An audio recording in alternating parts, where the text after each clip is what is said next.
Hello, welcome to the introductory video. In the video set, we'll be doing first our intro on carbohydrates, the different types of carbohydrates and what it means. So carbohydrates, what are they? They're the body's primary source of energy. They're one of the three main macromolecules that we like to eat, and they can also be used as structural components of cells, but their main function is to provide energy for our bodies.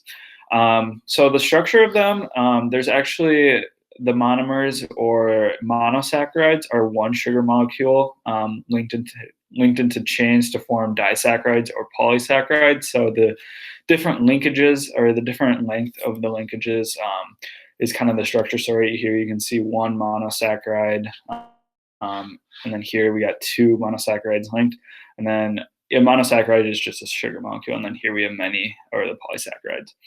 So like I said before, a disaccharide is two monosaccharides linked together, two sugar molecules linked.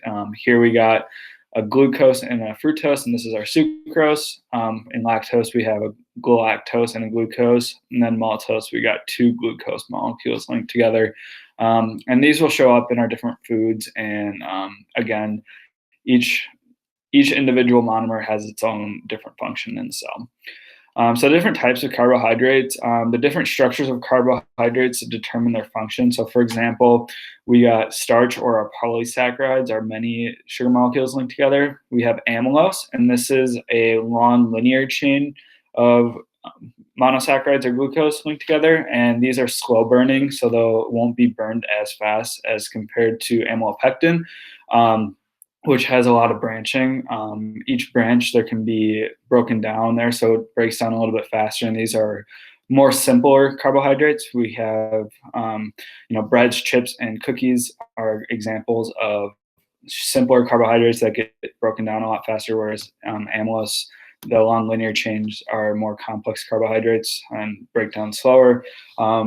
And they won't cause as big of an insulin spike faster, or your blood sugar won't be raised as fast as it would be in amylopectin. Then we got cellulose, which is in our raw vegetables, the cell walls.